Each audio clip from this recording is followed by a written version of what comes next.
Hey, welcome back to the channel. It's Julian here for Real Rugby Only. I want to talk about the Springboks versus All Blacks this summer. Now guys, first of all, I want to say thank you for the support on the recent videos. I've launched this channel to talk about rugby and to talk about my passion and share some different thoughts regarding the game, because I'm sure that a lot of us love rugby, but we wish it was potentially run a bit better. A few things would be changed, a few debates to settle in the game. But one big debate to settle, I think, is what's going to happen between South Africa and New Zealand this summer, at least this summer for us Europeans. For you guys in the south, I suppose it's winter, right? So it's going to be a series played in winter. I can't wait. As a neutral, I cannot wait. I think it's going to be just fantastic. It's going to be quite interesting also because I've been watching quite a bit of URC to see the All Blacks take on the likes of the Stormers, the Sharks, the Bulls, the Lions, and then play against South Africa, I believe 4 times. Now, correct me if I'm wrong, it's either 3 or 4 times. And it is going to be exciting. Now, where is this game going to be won? I wanted to talk about the All Blacks first, because the All Blacks, you can never sleep on the All Blacks. I think a few All Blacks fans think that I'm anti-All Blacks or that they've, drastically lost their level. I think that the All Blacks are no longer the All Blacks of 10 years ago, when England play the All Blacks, when France play the All Blacks, when Springboks play the All Blacks. It's more or less 50-50. It used to be the All Blacks 9 times out of 10. Now when England or France take on the All Blacks at home, I favour them, especially France. And France almost took them away last week. So, it's going to be quite interesting to see what this new side of the All Blacks, because, there's time before this test series against South Africa. And I think that New Zealand are going to learn a lot from their next few games. They're going to be playing Italy on Saturday. And they're going to come up with a plan. And I talked about that in my recent video. If you want to beat South Africa, in my opinion, you need to come up with a plan. You cannot go there just to play rugby, to play brutal rugby. There needs to be innovation. There needs to be, this kind of tactical masterpiece that's, kept secret before the game, where, there are different elements in the game that they're going to have to do differently than, when they play France or when they play England, because you can't beat South Africa away just by showing up. You need to be prepared. Now, wherever you're watching me, in your car maybe, with some friends in your house having a barbecue, I don't know, bear with me, because I want to really talk about this series in a bit of depth. And I'm starting with the All Blacks because, if you're watching this as a Springbok, you need to understand that the All Blacks are going to come to win this. I think that they're putting their entire reputation over the last few years on the line. South Africa, well, I think they're going to be favourites. I don't think that shocks anyone. But anyway, back to the All Blacks, sorry. I'm moving on to South Africa way too quickly. That's not a good idea. By the way, guys, I'm about to have a sip of coffee because I made a coffee, but then I thought I can't just interrupt my audience for 3 seconds and have a sip of coffee, but I guess I can. I mean, should I be doing this on YouTube? Anyway, the All Blacks, they're going to want 3-second ruck speed. 3-second ruck speed. And the idea that the All Blacks can do that against South Africa is going to be a tough one to justify. I think that South Africa, like they did against England, they're going to put their hands in the rucks, contest the ball, slow down the rucks, 2 tacklers. The rucks aren't going to be extremely quick for New Zealand. And we know that New Zealand can struggle against the rush defence. They have struggled in the past. And the Springboks defence is probably one of the best. You know what, guys? I can't remember a single break made by any team against the Boks since Australia.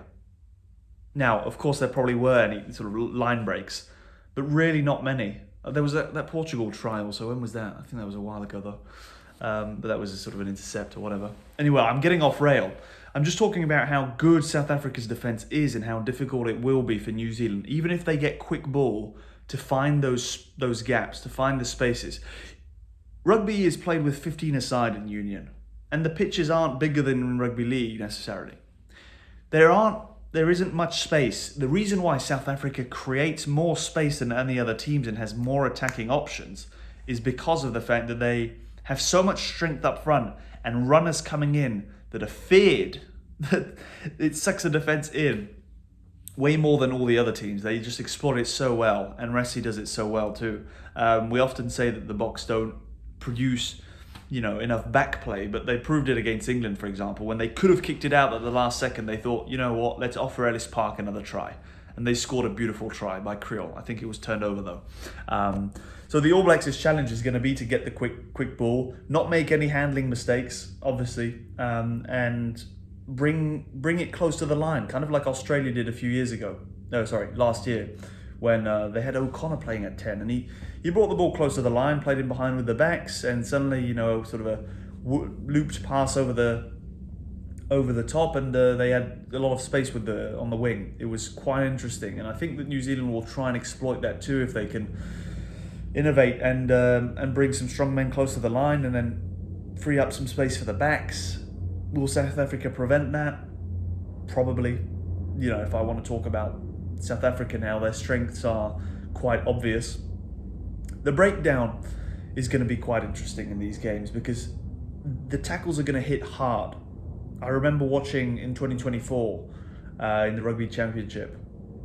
I remember watching the game, between South Africa and New Zealand. It was in South Africa. You could hear the crunches, you could hear the bones crunching on TV. It was just crazy. It was probably the biggest rivalry in sports, right? I mean, in rugby at least. South Africa versus New Zealand. This is, albeit maybe 10 years ago, the Springboks weren't quite at the level that they're at today. So the series, you know, if it happened 10 years ago, wouldn't have been as exciting as if it happened today, like it is. Because South Africa are at the top of their rugby. New Zealand are not at the top of their rugby, but any smart South African fan will know that they're still a very feared opponent and that they're going to come guns blazing and that they will go for it. My prediction, it's too early to say. I really need to see the team sheets. I really need to keep up to date with the tactical sort of choices of both teams going into this series. I'm also very curious to see if the All Blacks are going to do a clean sweep against the URC sides. Now, they obviously won't have their Springboks, right? But they're still going to be interesting to play against. I think that's going to be exciting. Will Ellis Park sell out for Lions versus All Blacks? No, probably not. It doesn't sell out for Lions versus Leinster. So yeah, anyway, it's another topic. Guys, this was just kind of a mini preview, right? Because I don't want to dive too deep into it without knowing too much about the series yet. Because you know, there's Nations Championship going on. The Rugby World will look at this series from a closer eye very soon. Once this Nations Championship first sort of southern tour is over, then Springboks versus All Blacks will be on the headlines. And I cannot wait. And if you cannot wait neither, and you want to talk about this series and want to chat about rugby with me on this channel, drop me a follow, drop me a like. I would truly appreciate it. By the way, I will be going live on Saturday to watch the game between the Springboks and Scotland. Now, I made a poll on my channel in a post. If you can check that out and let me know if you're interested, and I could do a full commentary. Show you the live score, obviously, comment the game for those of you who maybe don't have access to be able to watch that game. But if you do and you want to watch that game, then watch it. Don't tune into my commentary because I can't show you the actual game. All right. Thank you, boys.